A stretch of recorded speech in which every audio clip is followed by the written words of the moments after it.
It was the spring of 1979 when a man from the state told 24-year-old Dorothy Miller that the 6,700 lives swimming in her new pond were essentially worthless. The man's name was Mr. Larson, and he carried the quiet authority of a government clipboard and a starched collar. He had driven his state-issued sedan down her long, unkempt gravel driveway, kicking up a plume of dust that settled on the wild chicory growing by the fence posts. He represented the Department of Natural Resources, a title that sounded grand and official, and he was here to inspect what he called her aquacultural endeavor. He did not call it a farm. He did not call it a pond. He called it an endeavor, the way one might speak of a child's lemonade stand. Dorothy stood beside him, her hands tucked into the pockets of her denim jacket, feeling the grit of the excavated earth under her fingernails. The pond was her creation, carved from a low, swampy depression that had plagued this corner of her family's land for a century. The water was still young, cloudy with suspended clay, and the banks were raw scars of yellow and brown earth, not yet healed over with the green fuzz of new grass.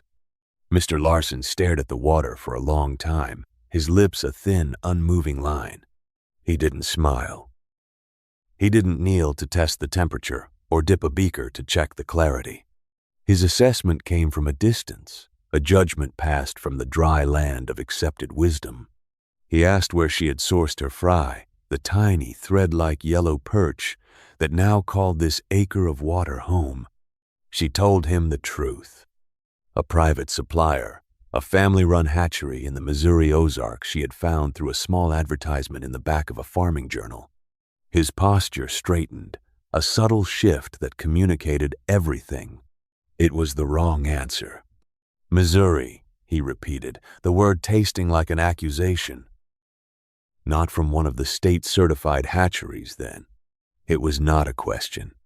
It was a verdict, he explained, in a tone one uses for a person who has made a simple but catastrophic error in arithmetic, that her stock was unverifiable, uncertified. He used the phrase substandard genetic stock 3 times. He spoke of the high probability of introducing disease, of slow growth rates, of fish that would be lucky to reach a marketable size before they succumbed to some unforeseen ailment bred into their very being. "You see, Miss Miller," he said, finally turning to look at her, his eyes clinical and devoid of curiosity, "we have protocols for a reason. We use broodstock from our own northern lakes. They are adapted, proven. What you have here, it's a mongrel batch, a complete unknown." He made a few notes on his clipboard, a series of decisive check marks in boxes she couldn't see. He told her that, under the circumstances, he could not certify her pond. This meant she would receive no state support, no technical advice, and no recognition in the county agricultural reports. She was on her own. He said it with an air of finality, as if he were closing a door she had not even realized she was trying to open. He clicked his pen, slid it into his pocket, and wished her the best of luck with her project. It was the kind of luck one wishes on a gambler who has just bet their last dollar on a losing horse. Then he was gone, his sedan disappearing back down the driveway, leaving only a fading cloud of dust and a profound silence.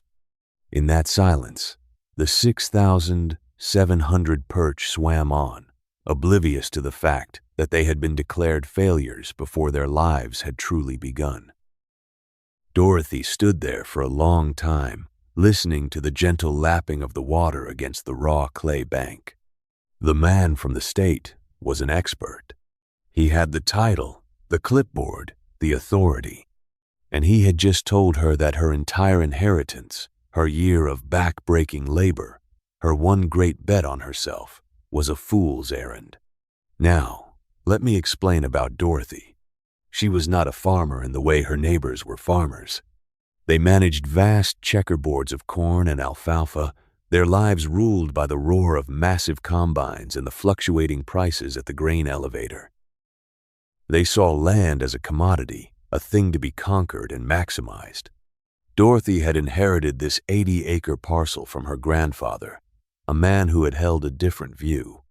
The land was not a factory floor, it was a partner. Most of the parcel was good, tillable soil, but this one corner, the one with the low, wet depression, was considered a nuisance. For generations, it had been a soggy patch of cattails and marsh grass where tractors got stuck and nothing useful could grow. The neighbors, and even her own father before he passed, had told her to lay down drainage tile, to dry it out, to make it productive, to make it the same as everything else. But Dorothy had her grandfather's eyes. She saw what was there, not what was missing. She saw the way the red-winged blackbirds clung to the cattails, the way the spring peepers filled the evenings with their chorus. She saw a place that wanted to be water. Her grandfather had been a man of quiet observation. He kept journals, dozens of them, filled not with profit and loss, but with the subtle language of the land. He noted the date the first robin appeared, the depth of the frost, the number of inches of rain in a summer storm. He had taught her to read the story the land was telling. And the story of this corner was clear. It yearned to be a pond.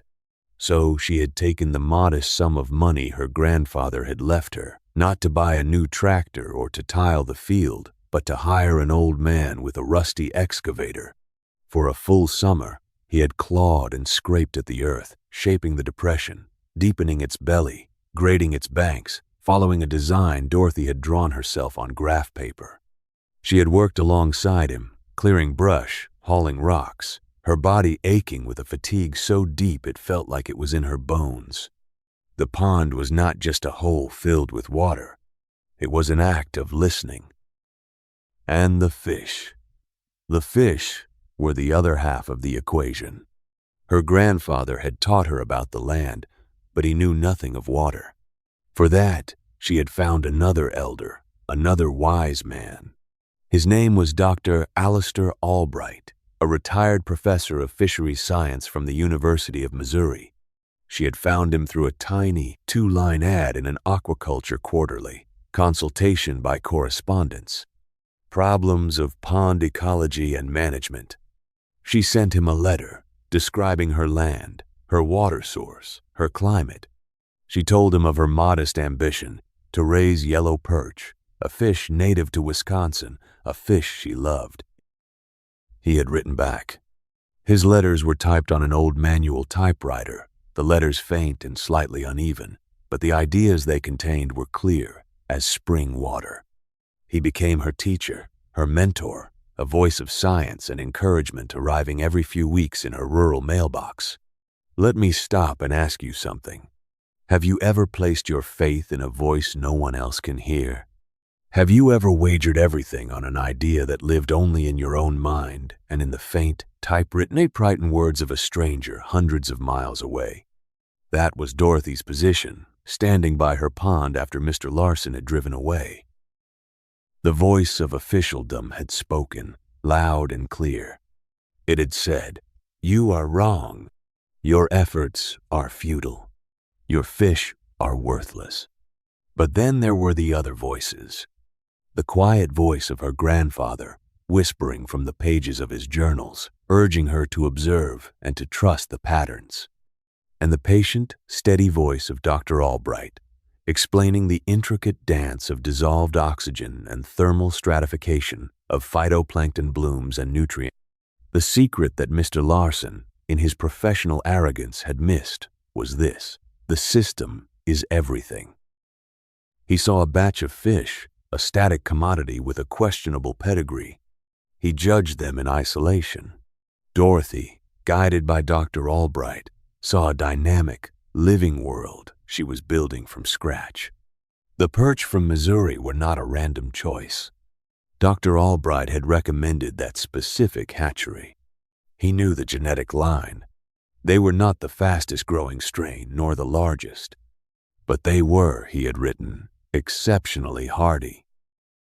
They were resistant to the common infections that plagued many northern hatchery stocks, and they were, crucially, well suited to the cooler, clay-bottomed ponds of the upper Midwest, if and it was a very significant if the pond was managed with meticulous care. The fish were not the magic ingredient. They were the potential. The magic was in the stewardship. Mr. Larson had judged the book by its cover. Dorothy was preparing to write the entire story. So, in the crushing silence of that afternoon, she made a choice. She could have listened to the expert. She could have drained the pond, sold the excavator for a loss, and planted the land in soybeans like everyone else. She could have surrendered to the chorus of conventional wisdom. But that was not her way. Instead, she walked to the small, unheated shed that served as her workshop and office. She took a new, clean notebook from a plastic box. On the cover, she wrote in neat block letters, Pond Journal, Year 1. On the first page, she wrote the date, and then her first entry, Mr. Larson from the DNR visited today. He does not approve of the Missouri fry. Water temperature at 3 p.m., 62 degrees. Clarity, 18 inches. No visible signs of stress in the fry. She had made her decision. She would trust the process. She would trust the quiet voices. The work had just begun. The subsequent 5 years were a masterclass in patience. They were a long, slow conversation between Dorothy, the pond, and the letters from Missouri. Her life fell into a rhythm dictated not by the calendar, but by the subtle shifts of the ecosystem she was nurturing. Every morning, before the sun had fully risen, she was at the water's edge. She didn't just look at the pond, she read it. She measured the water temperature at 3 different depths. She lowered a white and black Secchi disc to measure the clarity, an indicator of the phytoplankton population. She took water samples and, using a simple chemistry kit Dr. Albright had taught her to use, measured the pH and the dissolved oxygen levels. These were not just numbers to her. They were the vital signs of the living creature she was tending. She built her own aeration system, a contraption of salvaged parts that the local farmers would have scoffed at. It was an old, noisy air compressor she'd bought at a farm auction, housed in a small lean-to protect it from the weather. It was connected to a network of weighted black tubing that she had laid across the bottom of the pond before it was filled. Dr. Albright had sent her a hand-drawn diagram for it. The purpose was to prevent the water from stratifying in the summer, to keep the oxygen-rich surface water circulating with the cooler, oxygen-poor water at the bottom. But unlike the commercial fish farms that ran their aerators constantly, burning through electricity, Dorothy ran hers on a precise, counterintuitive schedule. She ran it for a few hours in the dead of night. Dr. Albright had explained that during the day, the algae and phytoplankton produced oxygen through photosynthesis. At night, they consumed it, along with the fish. Running the aerator at night, when the oxygen levels were at their lowest, was far more efficient. It supported the system when it was most vulnerable. It was a small detail, but it was one of many. Feeding the fish was another ritual. The state hatcheries used automated feeders, dispensing a set amount of commercial pellets at the same time every day. It was efficient. It was industrial. Dorothy fed her fish by hand, twice a day. She didn't just throw the food into the water. She watched. She observed the feeding response, as Dr. Albright called it. Were they aggressive, boiling the surface as they competed for the pellets? Or were they sluggish, uninterested? Their appetite was a barometer of their health. On hot, listless days, she fed them less. On cool, crisp mornings, she gave them more. She learned to read their collective mood. She kept detailed notes of how much food they consumed in a 15-minute period, cross-referencing it with the water temperature and the weather. Over years, her notebooks filled with a dense tapestry of data, a story of a single pond told in numbers, observations, and ink. The whispers from the community continued, of course. They were a constant, low hum in the background of her life. That Miller girl is still out there playing in her mud puddle. they'd say at the feed mill. Heard she's talking to her fish now. They saw a young woman wasting her youth on a strange and unprofitable hobby. They saw an overgrown pond, a noisy old compressor, and a woman who spent more time with a notebook than with people. They saw failure in slow motion. They could not see the intricate, thriving world beneath the surface of the water. They could not see the web of life she was carefully weaving. There were moments of profound doubt. Let me tell you about the third winter. A polar vortex descended on Wisconsin, locking the state in a grip of ice and wind. The temperature plunged to 20 below zero and stayed there for 2 weeks. The ice on the pond grew thick, more than 2 feet deep. One morning, the familiar chug of the air compressor went silent. A line had frozen solid somewhere deep in the pond. Panic seized her. Without aeration, the oxygen levels under the ice would slowly deplete, and the fish would suffocate. A slow, silent death. For 3 days, she was out on the ice from dawn until dusk.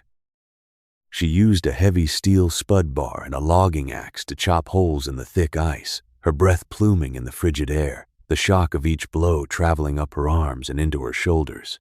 The wind was relentless, slicing through her layers of clothing, stealing the heat from her body. Her fingers and toes were numb, aching masses. As she worked, exhausted and freezing, a wave of despair washed over her. She looked at her chapped, raw hands, at the endless expanse of white ice and thought, they were right. Mr. Larson was right. This is impossible. This is a fool's game.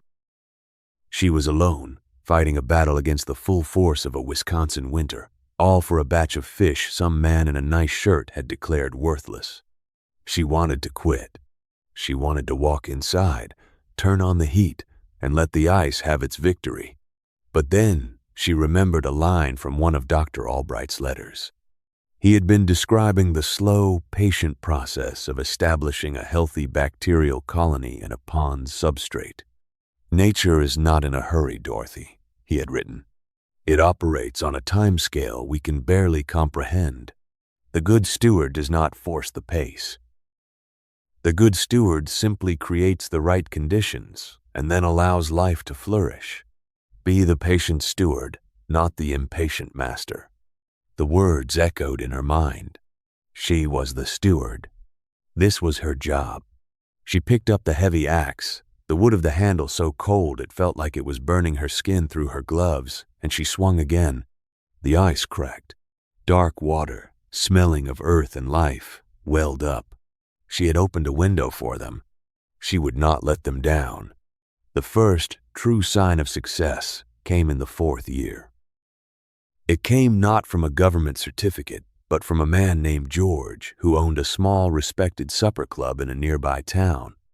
He was a chef who cared deeply about his ingredients, and he was perpetually disappointed with the yellow perch he could get from his commercial suppliers. They were often frozen, sometimes mushy, with a faint, muddy taste. He had heard the whispers about the fish girl, and one day, out of curiosity, he drove down her gravel lane. Dorothy was skeptical, but she sold him 5 pounds of her perch, netted that morning and packed in ice. The next evening, George called her. There was a note of reverence in his voice. "Dorothy," he said, "I have been cooking fish in this state for 30 years. I have never, ever had perch like this. The texture is firm, the flavor is clean as a whistle. My customers, they were ecstatic. What are you doing out there?" She gave a simple answer. "I just try to keep the water happy," she said. George placed a standing order for 20 pounds a week. Soon, another chef called, then another. They had heard from George. The whispers in the county were changing. They were no longer whispers of pity, but of curiosity and a grudging respect. By 1987, 8 years after Mr. Larson's dismissive visit, Dorothy Miller's perch were no longer a secret. They were a legend. Chefs from fine dining restaurants in Milwaukee, and even a few from Chicago, were making the pilgrimage to her farm. They didn't haggle over price.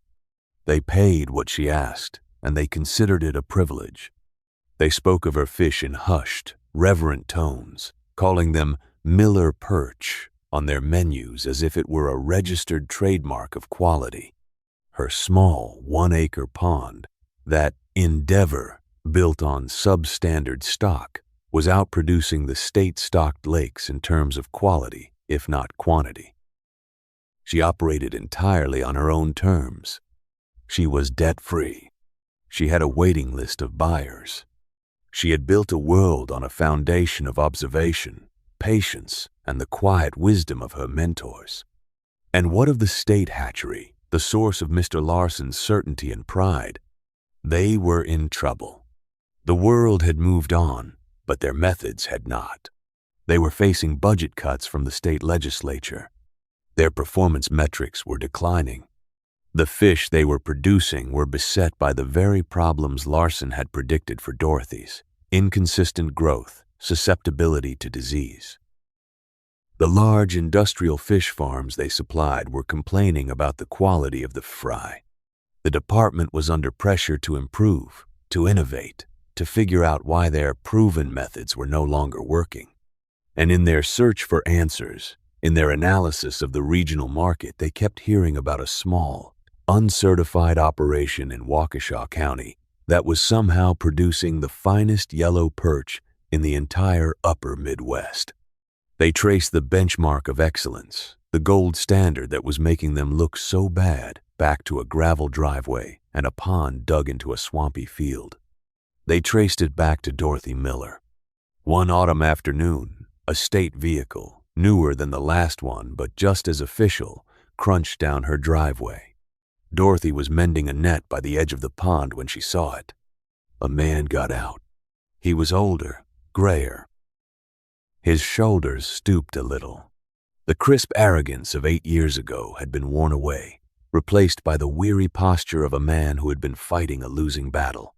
It was Mr. Larson. He walked slowly toward her, his polished city shoes looking absurdly out of place on the grassy bank. He didn't carry a clipboard this time. He stopped a few feet away, his eyes on the pond. It was no longer a raw wound in the earth. The banks were lush with pickerel weed and sedges. Dragonflies darted over the surface, and the water was clear, so clear you could see the healthy, vibrant perch swimming in the shallows. The pond was a mature, balanced, thriving ecosystem. It was beautiful. Finally, he looked at her. "Miss Miller," he said. His voice was quiet, stripped of its former authority. "It has been a while." She nodded, waiting. "We've been hearing things," he continued, gesturing vaguely toward the water. "The restaurants, the chefs. They say your perch are different, better. We're having some problems at the hatchery with our brood stock. I came to see what you're doing." He was asking for her secret, the secret he had dismissed out of hand 8 years before. Dorothy looked from his tired face to the pond that was her life's work. She gave him a simple, honest answer. "I listen to the pond," she said, "and I keep good records."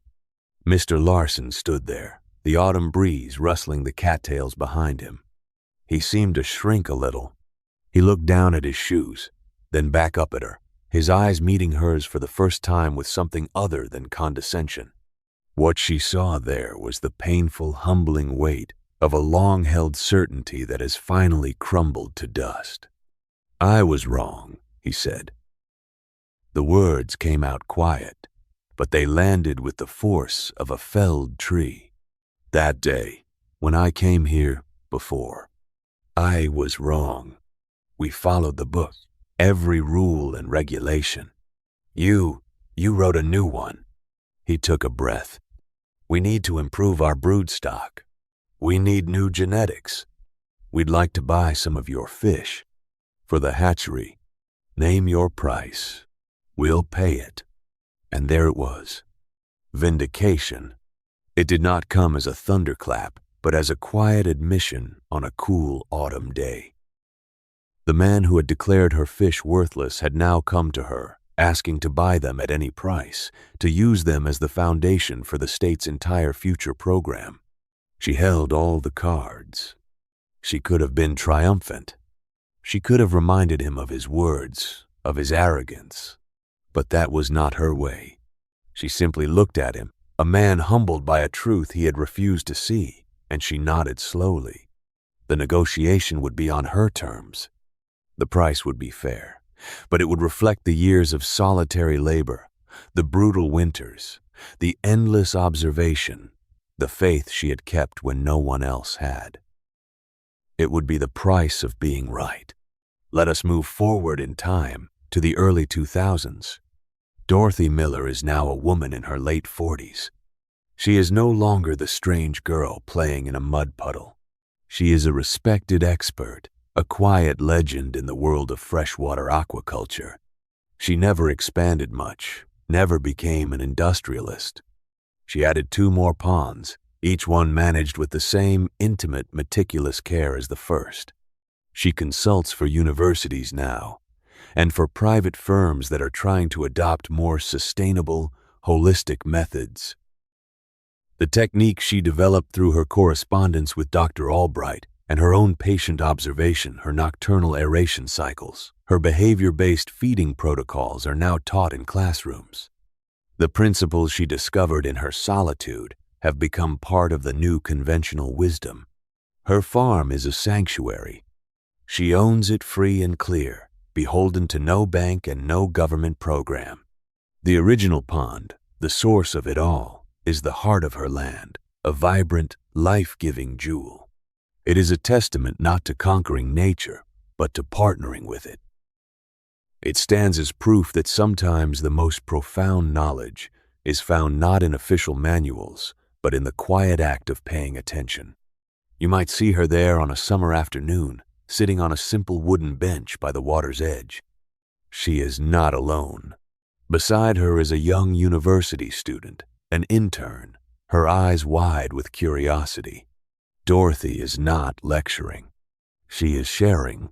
She has one of her early notebooks open on her lap, the pages yellowed and softened with time, the ink slightly faded. It is the journal from year 1. She points to an entry, to a series of numbers and a small hand-drawn graph. She is explaining the relationship between water clarity and zooplankton density. She is passing on the legacy. It is a legacy not of assets or acreage, but of a way of seeing, a philosophy of care. The handwritten journals, her tangible legacy, are being passed to a new generation, ensuring the wisdom will endure. The story of Dorothy Miller is a simple one, but it holds a deep and abiding truth. The man from the state said her fish were worthless because they came from the wrong place and had the wrong pedigree. He judged the part, not the whole. But the fish were not worthless. They were just waiting for the right steward. Mr. Lawson saw a product to be certified, an entry on a ledger. Dorothy Miller saw a life to be nurtured, a system to be understood. And in the end, the land and the water, they do not care about clipboards or official stamps. They respond to something else entirely. They respond to respect. They respond to patience. They always remember who was listening.